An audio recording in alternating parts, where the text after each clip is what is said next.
युद्ध भूमि हो या जिंदगी, लक्ष्य केवल साहस, धर्म, धैर्य और पुरुषार्थ से प्राप्त होता है। मित्र अमीर हो या गरीब, इससे कोई फर्क नहीं पड़ता, परंतु वह आपके अच्छे और बुरे समय में आपकी कितनी मदद करता है, यह मायने रखता है। आपका मूल्य इस तरह नहीं होता कि आप क्या हैं, बल्कि इससे तय होता है कि आप खुद को क्या बनाने की क्षमता रखते हैं। प्रसन्न रहने के लिए काम करोगे तो प्रसन्नता कभी नहीं मिलेगी, लेकिन प्रसन्न होकर काम करोगे तो प्रसन्नता अवश्य मिलेगी। तुम में भले ही हजारों कमियां क्यों ना हो, लेकिन खुद पर विश्वास रखो कि तुम सबसे बेहतर करने का हुनर रखते हो। एक छोटा सा बदलाव एक बड़ी कामयाबी का पहला कदम होता है। दिन प्रतिदिन अपने अंदर ऐसे छोटे छोटे बदलाव लाएं, जिससे भविष्य में यही बदलाव आपकी सफलता का आधार बनेंगे। क्रोध आने पर शांत रहें, लालच आए तो ईमानदार रहें, धन आए तो विनम्र रहें, अधिकार मिलने पर थोड़ा झुक जाए। सच्चे इंसान के साथ किया गया छल कपट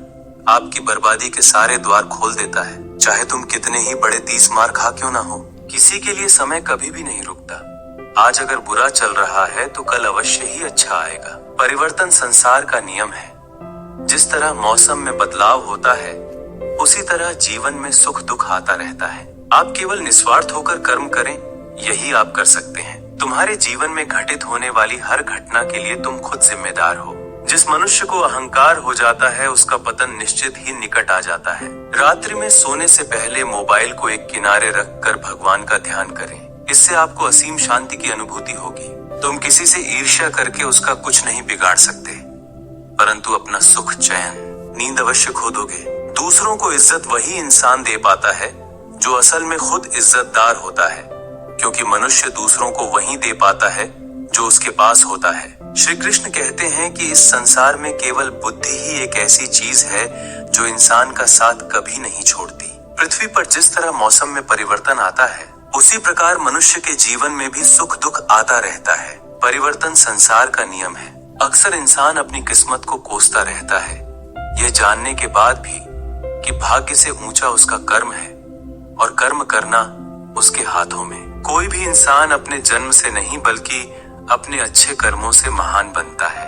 अगर जीवन में कुछ भी हासिल करना है तो खुद पर भरोसा रखकर लगातार दृढ़ इच्छा शक्ति के साथ कर्म कीजिए और लगा दो अपनी पूरी ताकत उसे हासिल करने में। जीवन में किसी के सहारे रहने से अच्छा है कि खुद आत्मनिर्भर बने, क्योंकि सहारे कितने भी अच्छे क्यों ना हो, समय आने पर साथ छोड़ ही जाते हैं। आपकी खुशी आपकी स्वतंत्रता पर निर्भर होती है और स्वतंत्रता इस बात पर निर्भर होती है कि आप कितने पराक्रमी और साहसी हैं। भगवान जितना इंतजार आपसे करवा रहे हैं, समय आने पर वह इतना देगा कि संभाल नहीं पाओगे।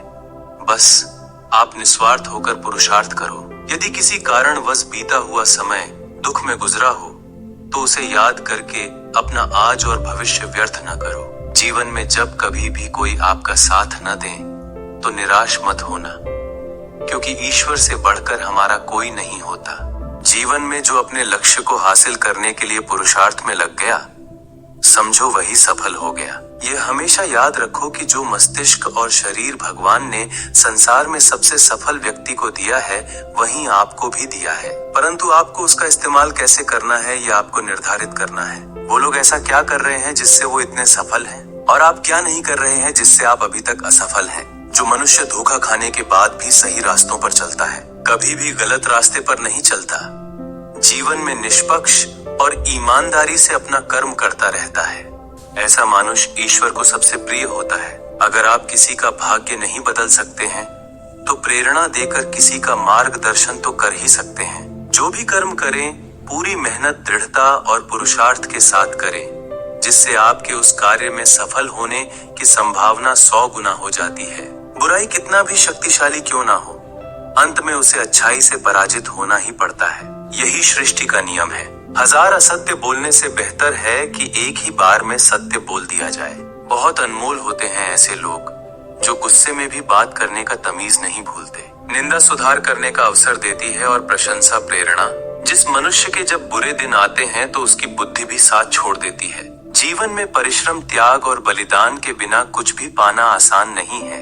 मेहनत से सब कुछ हासिल किया जा सकता है। जिस तरह फल देने वाले वृक्ष को पत्थरों की मार सहनी पड़ती है, उसी तरह दूसरों का भला करने वाले मनुष्य को हमेशा कष्ट का सामना करना पड़ता है। अच्छे कर्म होते नहीं करने पड़ते हैं, बुरे कर्म करने नहीं पड़ते, ये हो जाते हैं। ईमानदारी से कमाया हुआ धन, संपत्ति हर तरह से सुख संपन्नता देती है, परंतु छल कपट से कमाया धन दुख ही दुख देता है।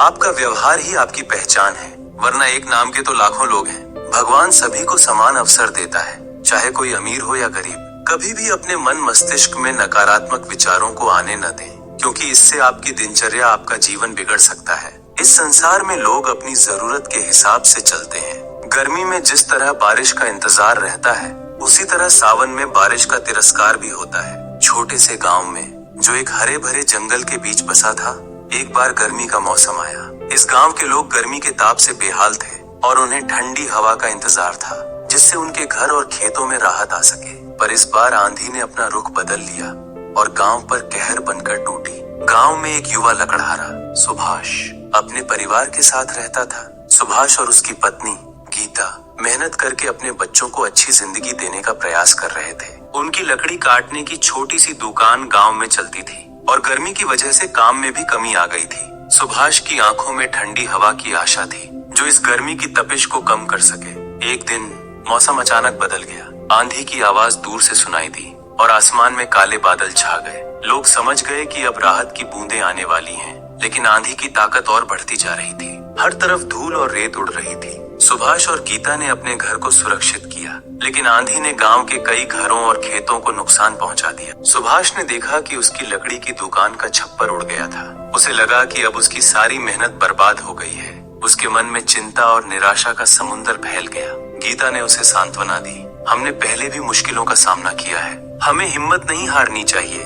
आंधी के शांत होते ही गांव में लोगों ने मिलकर नुकसान का आकलन किया। सुभाष और उसकी पत्नी ने भी अन्य गांव वालों की मदद करने की ठानी। उन्होंने लकड़ी का नया छप्पर बनाने के लिए सामग्री इकट्ठा की और साथ में मिलकर काम शुरू किया। सभी ने मिलकर काम किया और गांव धीरे धीरे अपनी पूर्व स्थिति में लौटने लगा।